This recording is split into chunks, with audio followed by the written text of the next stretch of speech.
Hello and welcome.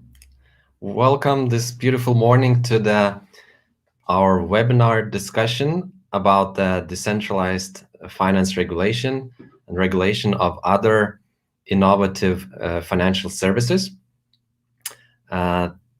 Today we have several nice guests in our discussion.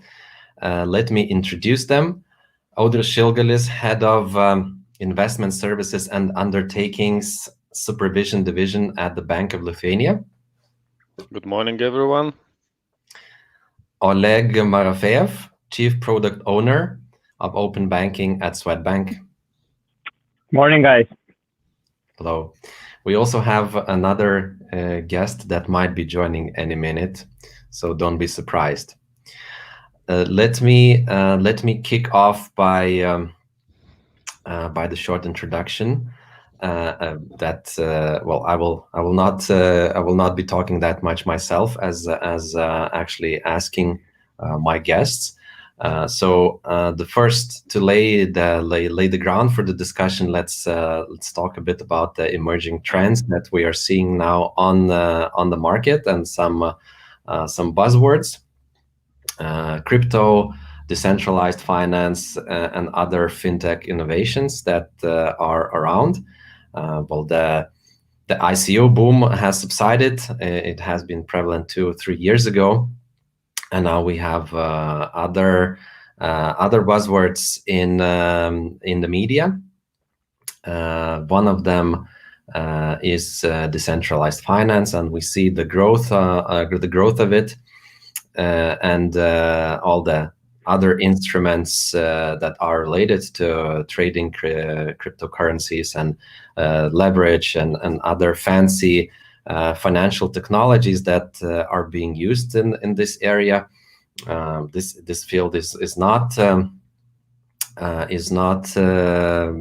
only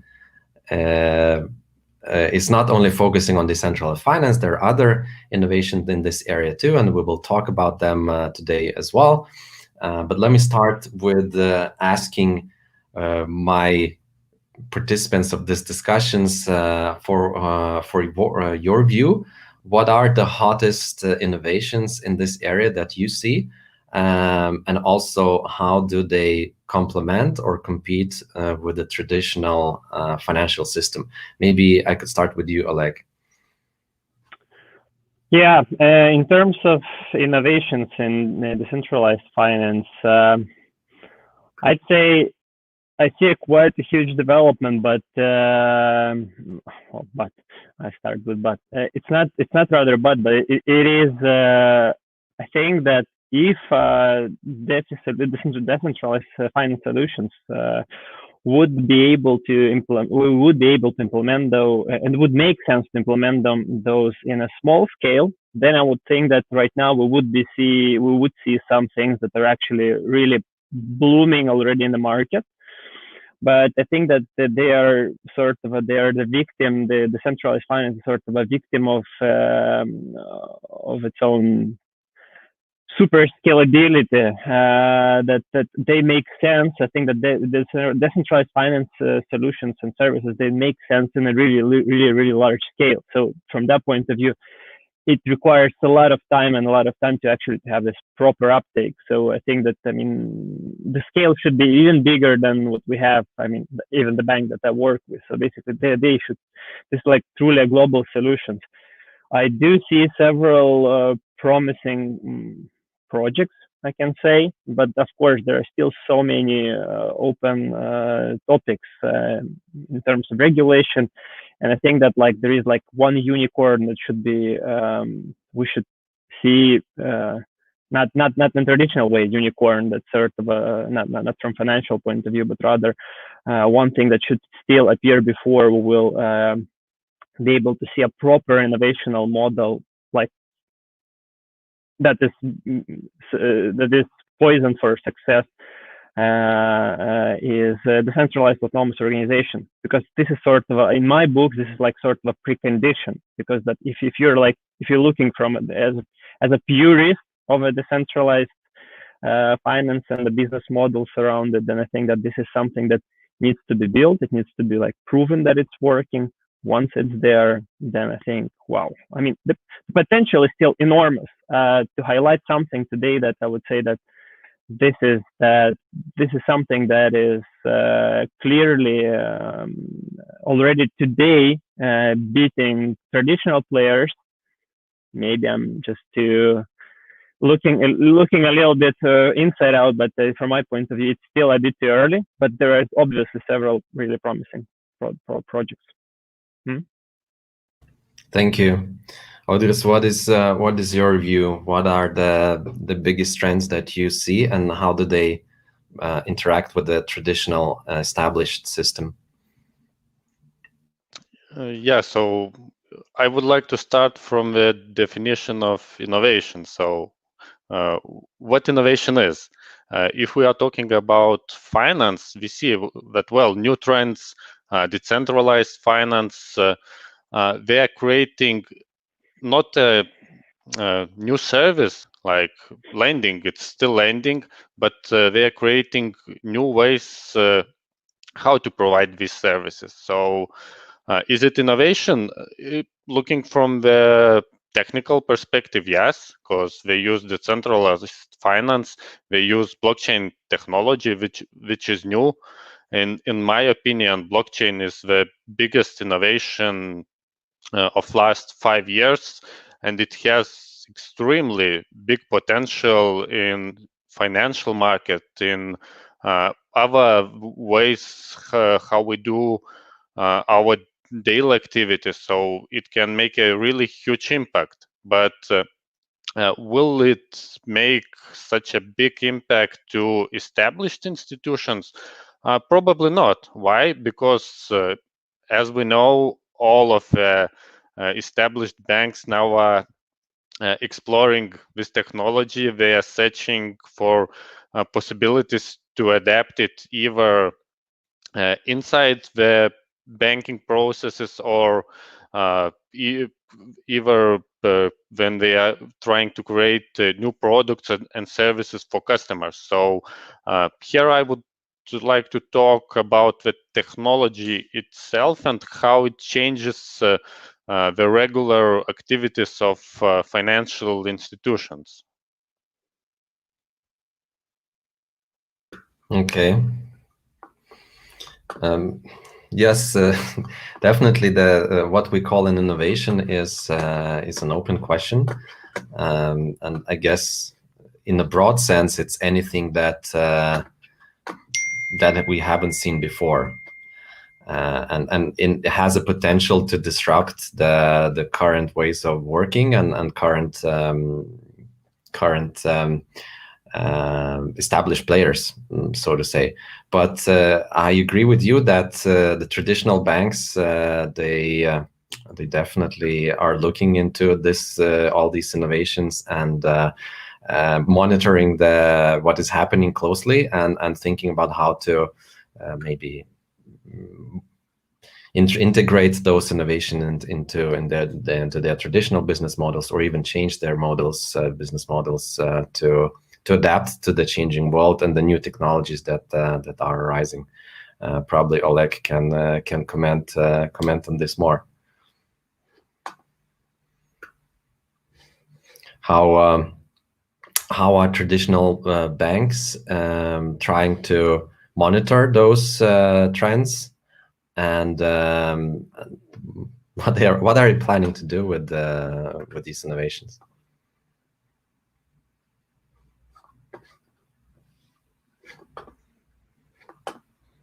Probably we have some technical problems. I think we have connection problems.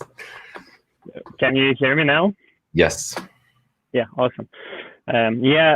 So we obviously do investigate, and actually we have had, to be honest, we actually have had a pre-study or a white paper around was 3 years ago. 3 years ago, we had even a pre-study on some distributed ledger solution for the industry, which we thought, and I still actually believe that it makes sense, because we introduced it actually to all the industry. We did both legal and technical pre-study, and we prepared quite a thorough white paper. It was sort of, because we do believe that in the coming years, and starting from now, one of the key assets that will be super valuable and sensitive will be a customer data.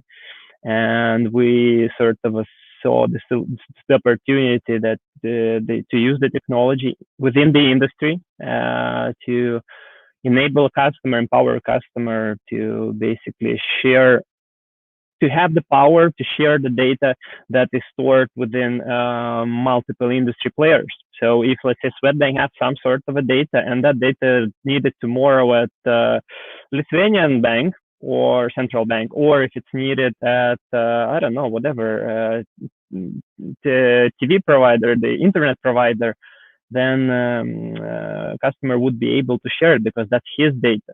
So we sort of had this initiative, and at that point of a time, and I guess this is the challenge within the industry, because right now everybody's so focused on, within the banking industry, everybody's so focused on being compliant, they're implementing the regulations. So sort of we saw that the guys said that that's a brilliant idea, but this is like a spaceship to build, because everybody's afraid of the technology, everybody's afraid of technical challenges.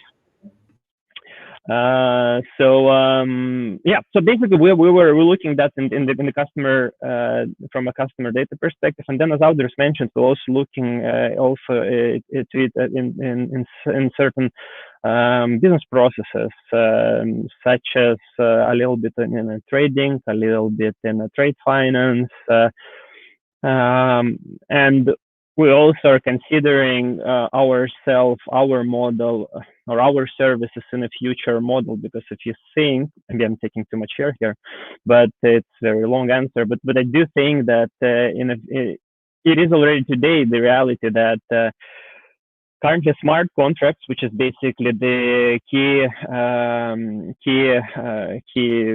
topic or key mechanism to enable the decentralized finance solutions, they are operating within the distributed ledger environment. It's very difficult to enforce certain things in the real world.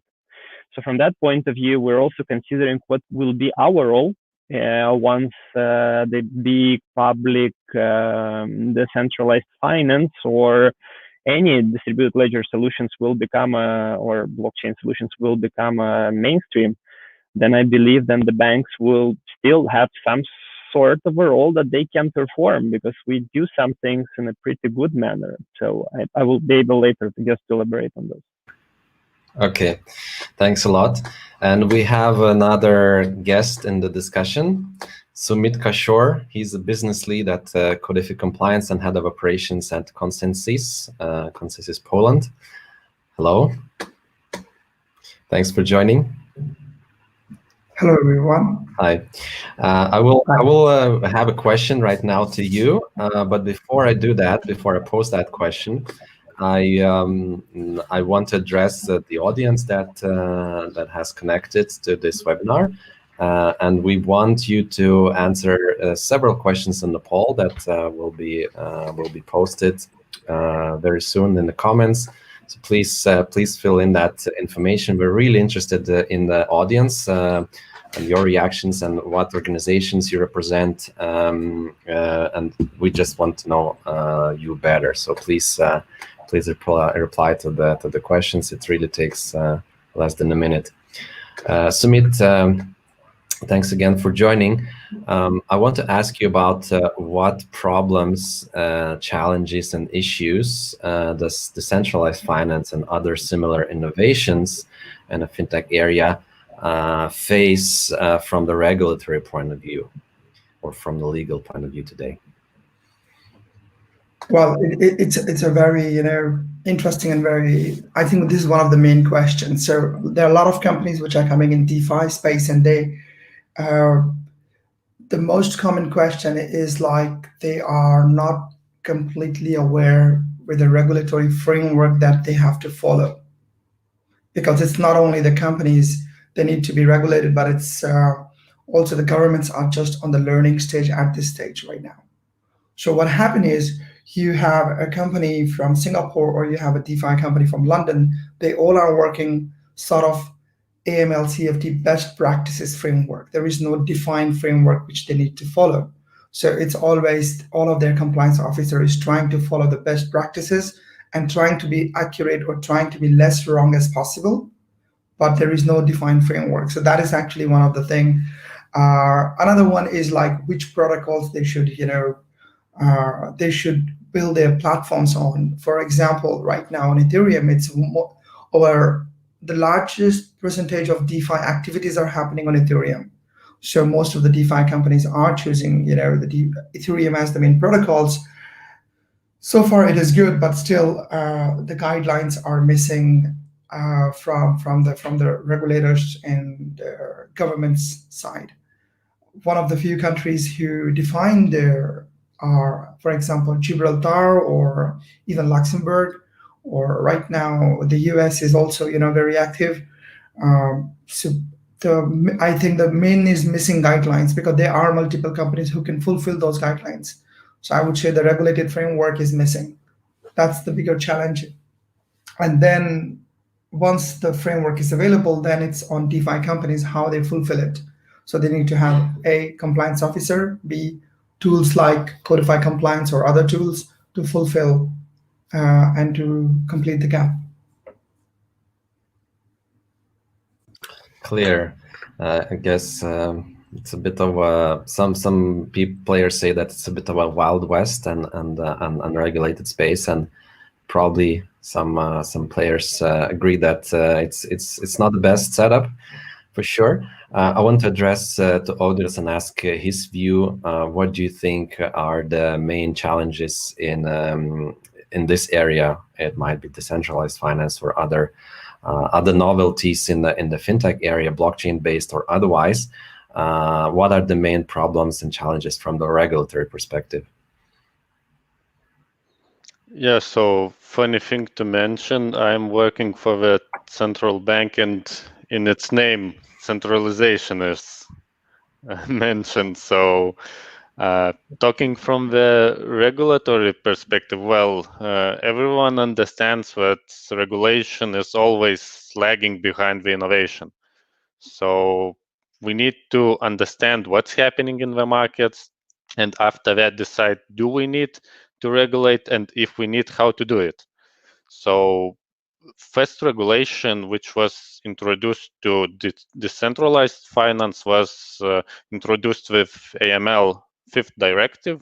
So it's talking only about prevention of money laundering, and only now Europe has provided the information about possible regulation of crypto space that's called MiCA regulation, and it provided also a solution for DLT for the infrastructure. So it introduced a pilot regime for DLT market infrastructure. So that's only first moves to regulating crypto space and decentralized finance.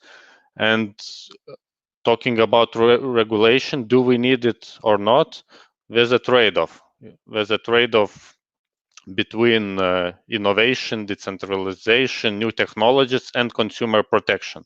So as a regulators, well, we should seek for the benefits for both sides. So for companies who are providing services and for consumers, but consumers, well, consumer protection is one of the tasks of regulators. So we pay big attention to this task.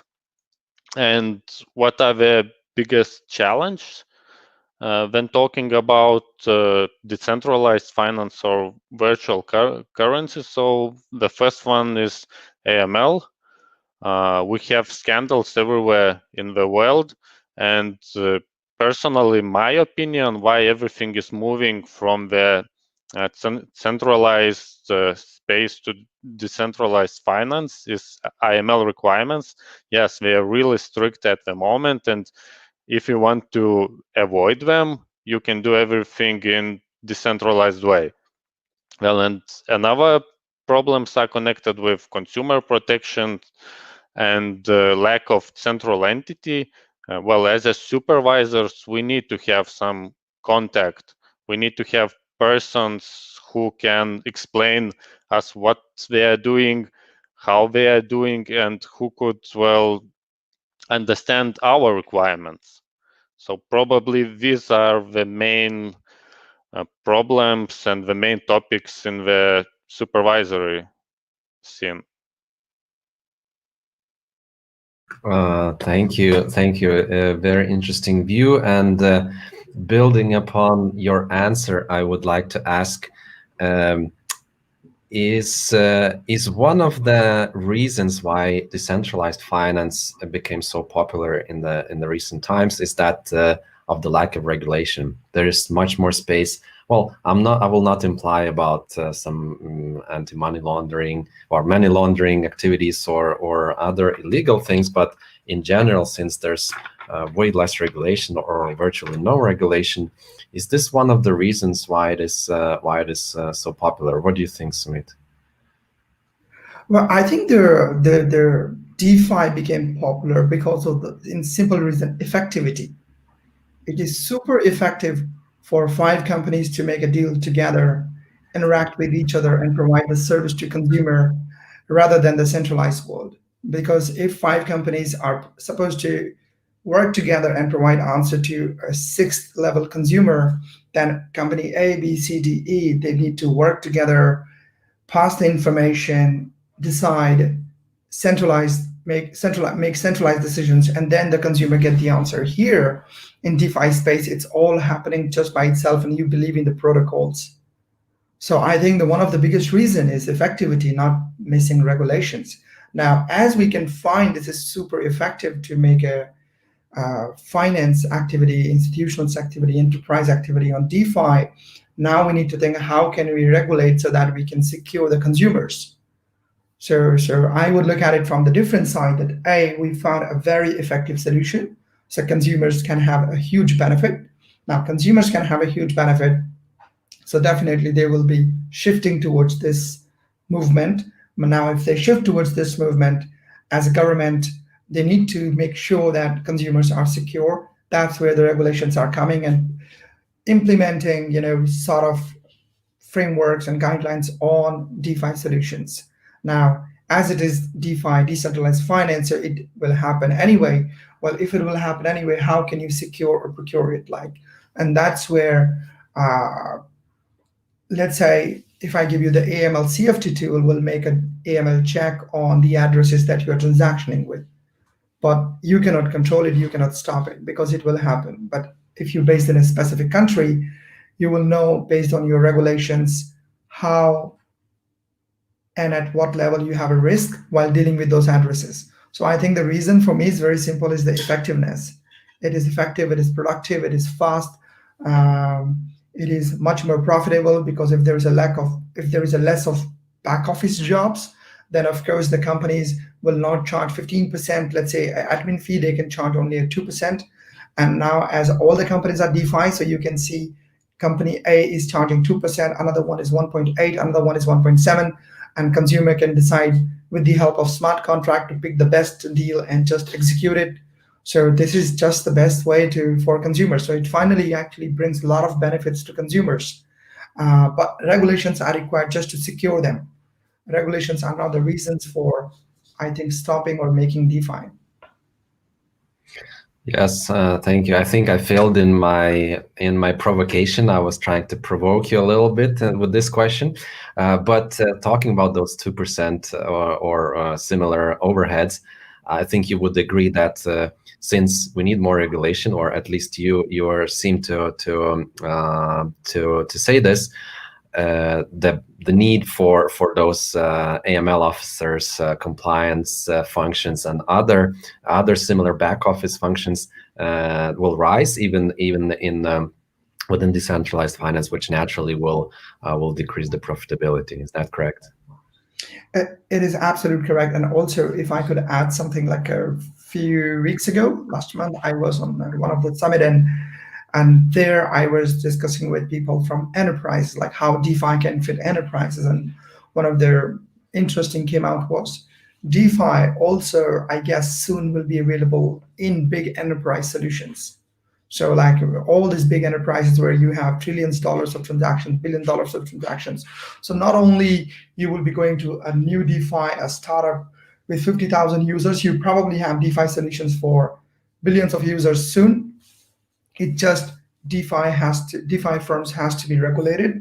They need to match the transitions to the enterprise solution, because enterprise is using a specific set of infrastructure, and if a DeFi solution is built following the similar infrastructure, then it is easier for a DeFi company to be transitioned to a bigger enterprise, get integrated, and start providing the services to the billions of people. So this is definitely going to happen. So I don't think there is any, there's no doubt. It's just a question of like how soon those problems will be solved from regulation side. I think I know that there are not too many news in the market, but still it's happening pretty fast. It's moving, like a lot of frameworks are coming. For example, we have a FATF, the travel rule, which was the most discussed in this last 8-9 months, about sharing the data and between the WASP, and making sure that consumer data is being aware for all the WASP, and they are sure that who they're dealing with. A lot of custodian company in the DeFi space are working on building kind of verified addresses. Some people call it qualified address database, somebody called verified address database.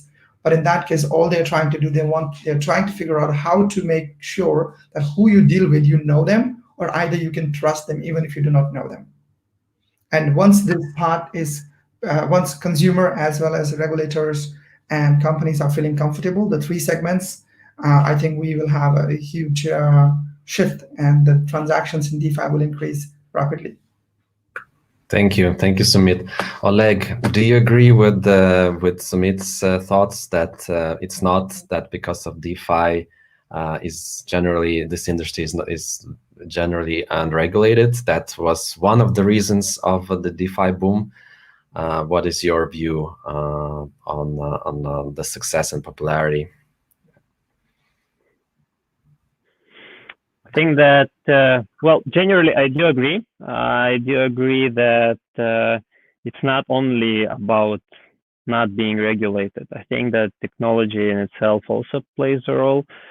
I somehow believe that it's actually basically, it's a lot of pieces that fall together, because I think that as you started this whole meeting, you said that we had the boom of ICOs just years ago, and I think that this is also plays a role, because the money went into industry, and right now basically the guys have resource to work with things, and this is, I would say, super important. And actually thinking about the current economical state at all, that where a lot of investors sitting on a pot of money and looking for a holy grail or something that will have some positive yield even with enormous risk, then I think that this is just perfect timing from an economical point of view, that companies have resources to work within that area, even though I do believe that it is challenging, as it was in ICO time, to build a model that will, because I think that basically with DeFi, at least from my point of view, and maybe some have a little bit different point of view, but I do believe that there will be models that will obviously be mind-blowing, that will take the place, but I somehow still believe that those models should be at least covering a big region, so they should be pretty global. I somehow do believe that for local solutions, or at least there should be an industry or a market, a bigger scale solutions, because otherwise if you're building something for 5 companies, I still do believe that it's more or less a centralized solution will be able to suit you, unless you have enormous appetite of a growth and of scalability. And this is, I think, that where things will start make sense. Because if you think about it, that you would build some sort of a product that will actually, or current viewers who are watching us would be receiving a benefit for watching us, because we would be showing ads in this stream, then what could be the best possible financial tool actually to distribute their benefits? And this could be actually the decentralized finance could distribute. You just create for each of the viewer, you create a wallet and you distribute them their tokens, which they can later exchange to whatever currency they live in. So this is where I see the biggest applicability of DeFi solutions. And yes, and then I think that then it starts to make sense what traditional banks can do, because in some cases I still think that user experience is still like it has a long way to go, because a lot of people, like, I mean, if you just read currently the forums and everything, the people are losing access to their wallets. They like just sharing their wallets with someone. So it's sort of that part of the user experience is missing, and I think that will help a lot together with regulation. So there are like a lot of bits and pieces that will sort of should fit together. So in my books, yeah, that's how it looks. And in terms of regulation, I will just take one more minute, because I think that like I'm still this. I'm a believer. I'm maybe this purist of this distributed ledger solutions, and I do believe that regulation actually can be pretty futuristic in the future, because sort of if the community that works within some certain we can call it a project, understands the problem of money laundering, of financing terrorism, whatever the problem they see, then more or less it's for the community to find how the first solutions have been built by enthusiasm or the community that has seen a problem. So basically, if community sees a problem, then they build a technical solution and they sort of give it to the current centralized or current real world institutions and say that, guys, if you want to play a role here, if you want to perform for us anti-money laundering service, you will receive a Bitcoin for, well, a fraction of a Bitcoin for each transaction. Go ahead and do it.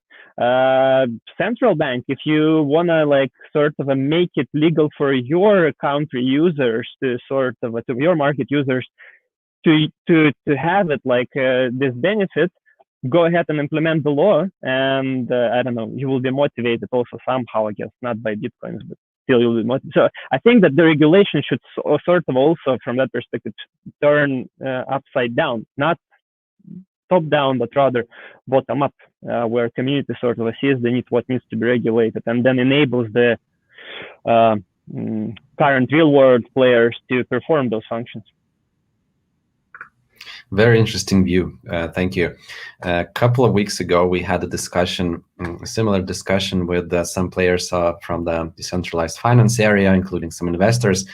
And one of the thoughts that that was said there by the participants of the discussion was that this new world of, well, particularly blockchain-based solutions is so different fundamentally in its inherent construction that it is very hard to regulate using the tools, the traditional tools that exist today in our legal codes and whatnot. So probably we need to think about very innovative ways to regulate and to make sense out of, well, to make sure that consumers' rights are protected, to make sure that money laundering principles and other important compliance factors ensured. Audrius, I wanted to ask about you. Well, first, obviously, I had a question of, do we need regulation in this area? But everybody agrees that we do need.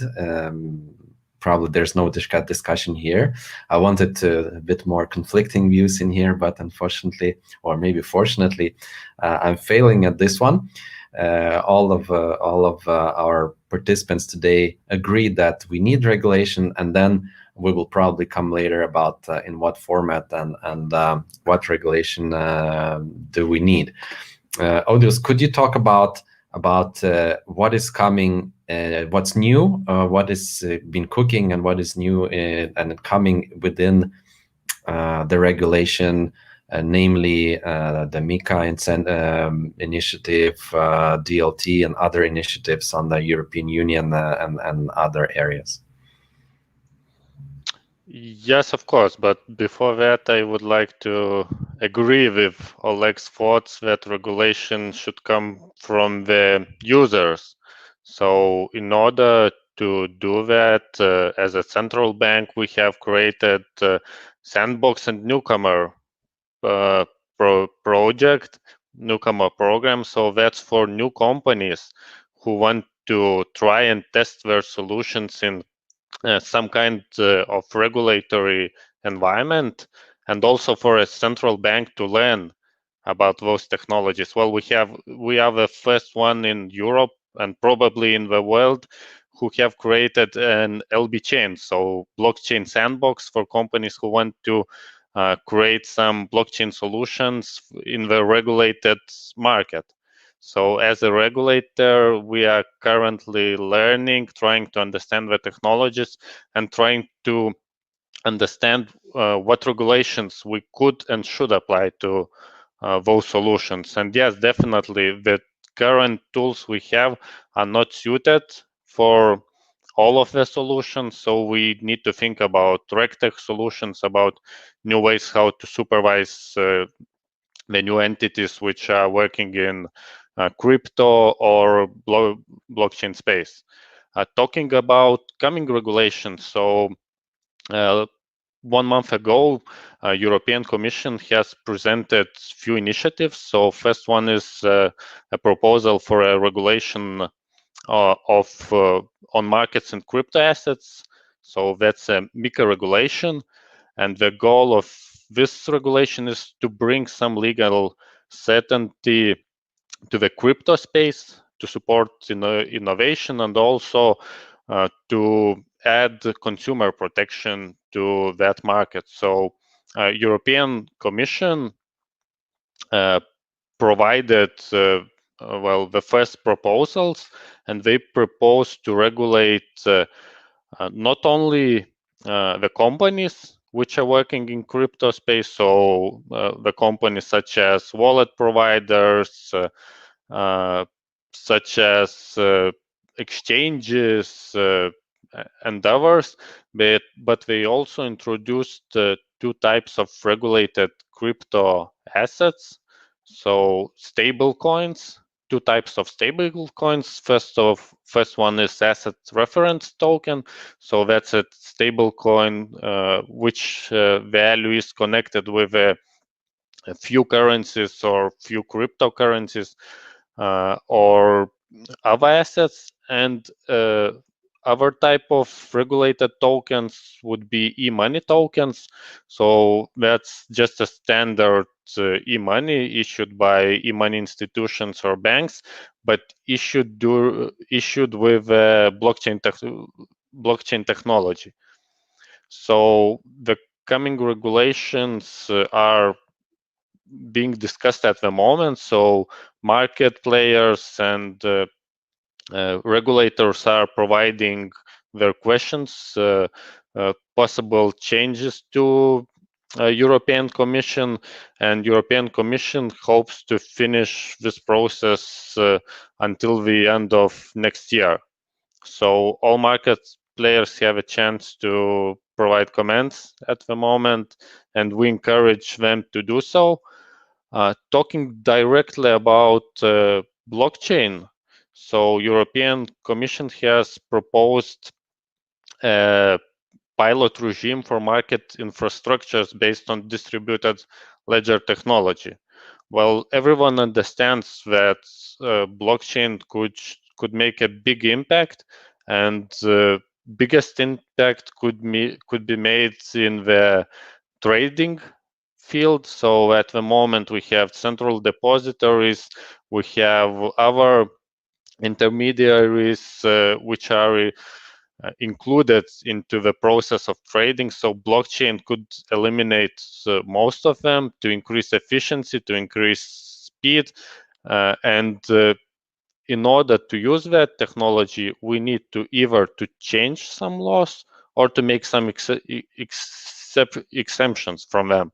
So at the moment, European Commission has decided to create a pilot regime for new type of micro market infrastructures in order to develop secondary market for tokenized financial instruments and to to encourage another innovations in this field.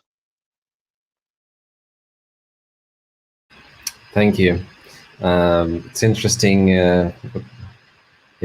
thought about bringing the regulation from top down and incentivizing users, maybe regulators as well, by fractions of coins and whatnot, for making sure that everything is correct in that world. Sumit, do you have any comments on the upcoming regulation? What is your view? Well, if there is any regulations coming, it's about either protecting the consumer data. B is about making sure that you're not dealing with any illicit fraud funds. So in general, it's only these 2 points, or maybe 3, which would be like not funding the activities which could be terrorism or drug dealing or something. So when you simplify all the regulatory requirements, it comes that they are very similar to each other around the world. Solutions are available by which you can customize, because I think 3 years, 4 years ago, there was no AML solutions easily available where you could customize it. So what you would get as a DeFi company or as a user, a score. An address is getting a score, B minus, C minus, something like that. But now you can customize the settings of compliance based on regulations, based on countries, based on type of users. You can activate, deactivate, validate a lot of things by the service provider, by their compliance service provider. It could be either us or any of our competitor.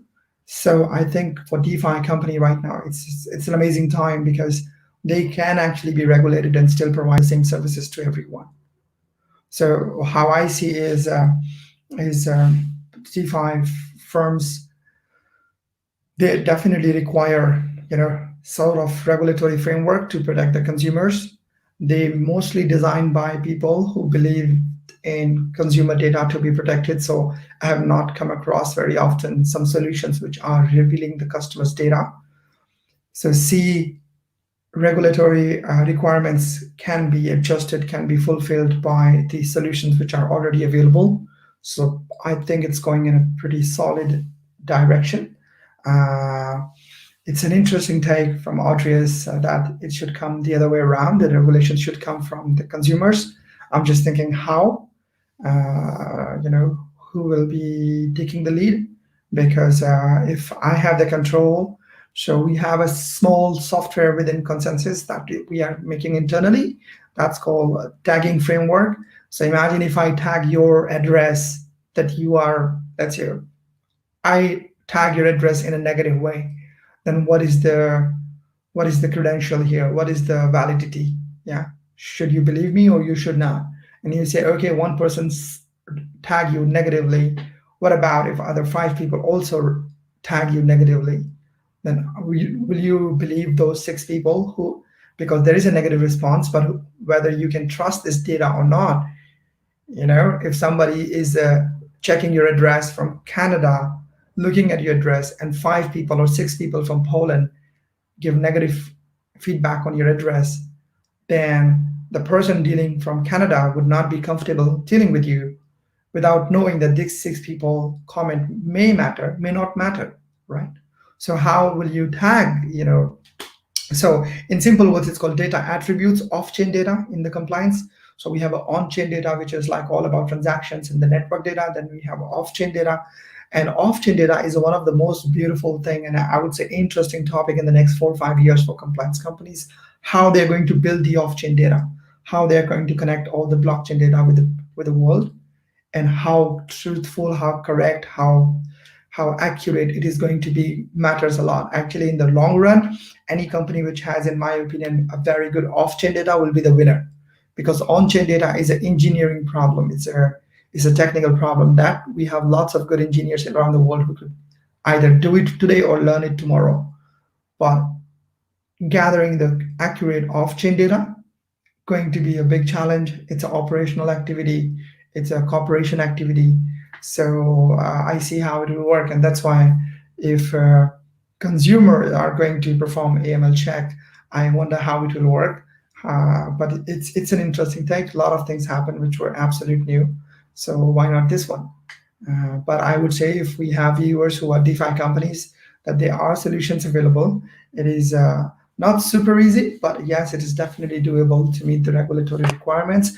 And if not the defined regulatory requirement, but definitely the best practices, and keep your users good, keep your users safe, and keep your company safe from the financial risk.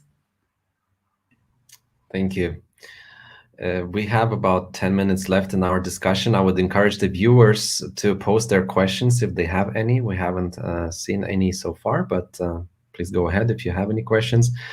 I would like to ask Oleg, from your point of view, do you have any recommendations? What do you think, what kind of regulation should be enforced? Well, maybe not enforced, either from top down or bottom up. What do you think would make sense? Mm-hmm. Yeah, so I think that we're like going in a pretty natural way. So when we started with the ML, this is sort of because ML and KYC sort of just onboard the user. So then you would know who he is, and this is actually also a little bit contradicting thing, because once the whole concept has been built, it has been built around, well, maybe not anonymity, but it's pseudonymity. And right now we're talking about ML and KYC, but again, I guess I'm spoiled with this, with the being already for many years in a centralized bank, and then sort of I'm thinking in a fairly classical way that first you need to understand whom you're working with, to whom you're distributing your assets or sending money, receiving money, whatever, signing an agreement with.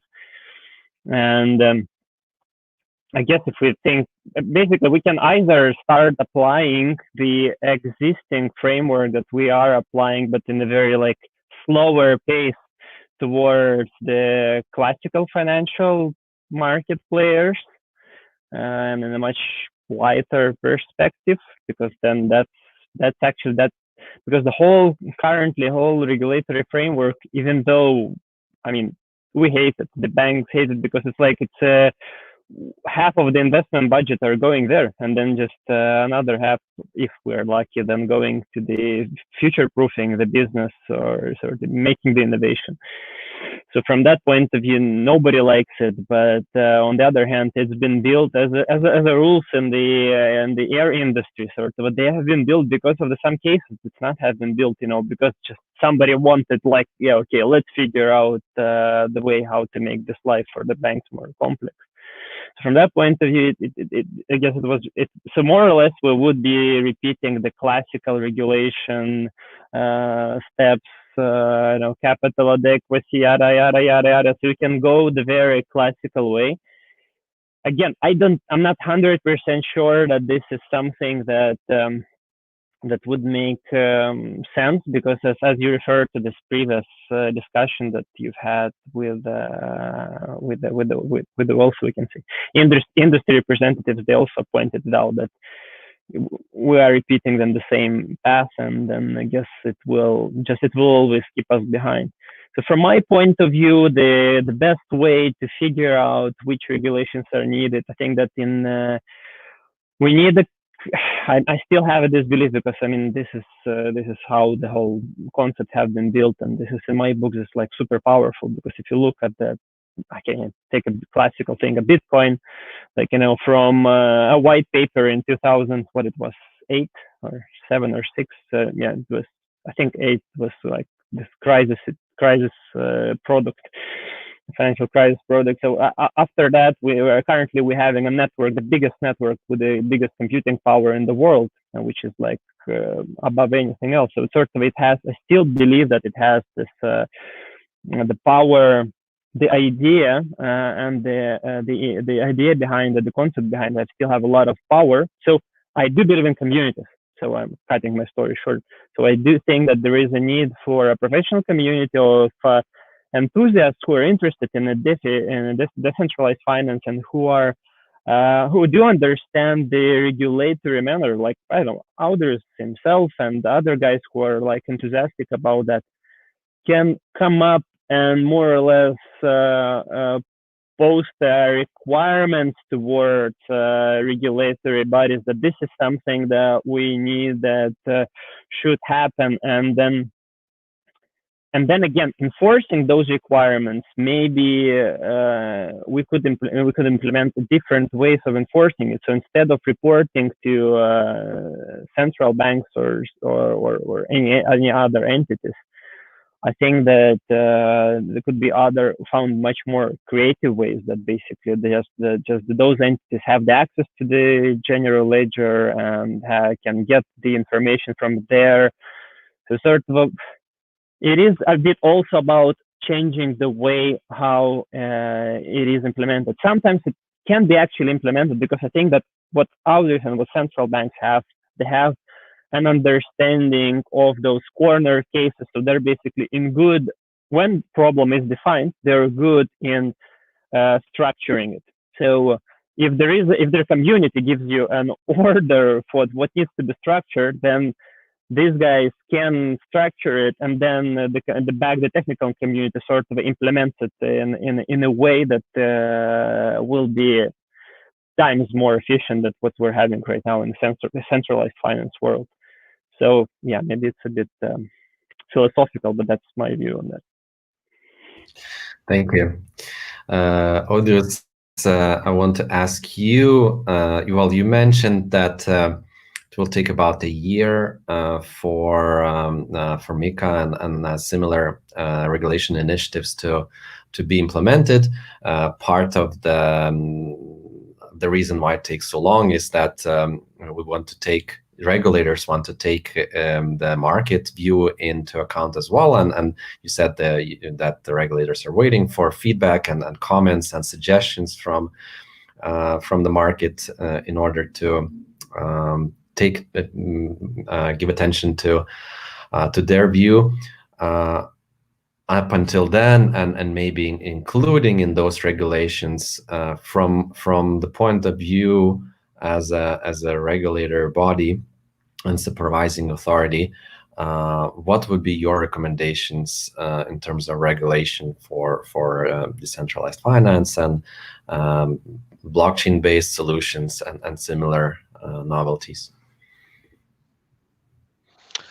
Yeah, so from the cases I see and the feedback I receive from the market or from the other market players, I understand that sometimes innovators are afraid of regulators. So they do not understand the requirements. They do not want to talk to us. So I would like to encourage companies who are creating some kind of solutions for financial sectors, just to talk to regulators. We are open. Please inform us what you are doing. Maybe we could provide you our thoughts at this moment, what could or should be changed in the model in order it to work and to be compliant. So I encourage the discussion. You are always welcome. You can call us, you can come to us, you can present your model and just have a chat with us. Because regulation is not bad. Sometimes we can help to you, because to be regulated is, in my opinion, is better than to work outside the regulation and to be afraid of what happens if something goes wrong. Sounds revolutionary, but simple and very logical when you say it. one really last questions. We have only 2 minutes left. Sumit, summarizing our discussion today, well, we focused mainly on regulation, but maybe you could offer a view on the future. What do you think is the future of DeFi and similar trends and similar innovations? Can they disrupt the traditional banking? Can they complement? What is your view on the future? I think the DeFi will be rather augmented into the existing global financial system. So I know people like the word disrupt a lot. So it is not, in my opinion, going to disrupt completely. It's just going to be augmented, integrated, and just going to enhance a lot of business processes from the effective side. I've spent around 13 years in business processes. Like, when you are in a bank, you're just doing the basic job. So I think a lot of all these activities will be just transformed to the new mechanism in the enterprises using DeFi solutions. Because using DeFi solutions, thanks to blockchain, trust is there, confirmation is there, conditions are in smart contracts, execution is there, timing is there. So you do not need a lot of business processes, and that saves a lot of money for the enterprises to save the back office job, to bring the effectivity to the consumers, the accuracy. So businesses will have a lot of benefits, and it will also open a lot of new activities to the consumers to lend the money to each other, to insure each other. So a lot of peer-to-peer activities will be popping up in future. Like, there is no possibility for 5 of us to buy, let's say, a property I'm just making it up, in Nigeria right now, right? But what if a real estate has all the contracts and everything on distributed ledger, confirmation of the company on distributed ledger, we can verify and we can just buy the property. And we cannot, let's say, buy property for 100,000 euros as one person, but we can put 25 people. We 5 people do not need to know. Just thanks to the reputation built up on DeFi, we can just make a step and do something together, right? So a lot of financials activity can be done and will be done in DeFi. I also see DeFi would be in enterprises soon at very large scale. So that would be the eye-opening for a lot of industry, that how fast DeFi will come and scale in the traditional market. Many people will not know that under the hood it's DeFi which is running their operations, but yes, it will be. So yeah, but I'm not usually this prediction guy. I don't like making prediction. It's like, sounds so serious. I believe that it will happen. It's simple. When you're building a highway between Berlin and Frankfurt, a highway where you can drive a car at 150 km per hour, in certain period of time when the highway will be ready, people will save time and people will be effective. So we are those kind of people. We are kind of builders who are building this highway. So we know when the highway will be ready, life would be much more effective. So this is how I can say, but I would not predict that life would be great. Yeah, it is already great. Thank you for your thoughts. It seems like all the participants of this discussion agree that regulation, if not good, is necessary, or maybe good. Maybe everyone can adhere to that. That we need probably different kinds of regulation, because it's a totally different world, and there's some inherent differences in a decentralized world that probably the traditional tools and methods that are today regulating the centralized banking world, or not only banking, financial world, might not work either at all or efficiently, and we might need to involve even the people participating to increase the compliance and increase the regulation, and making sure that that our world is safe, the consumer rights are protected, the money is not laundered, and everybody is happy at the end of the day. Thank you very much for participating today. Thank you, Oleg. Thank you, Audrius. Thank you, Sumit. Looking forward to nice insights in the future. Thanks everybody for watching, and please fill in the survey that is in the comments. We really want to know more about our viewers. Thanks a lot, and until next time. Thank you. Goodbye. Thank you.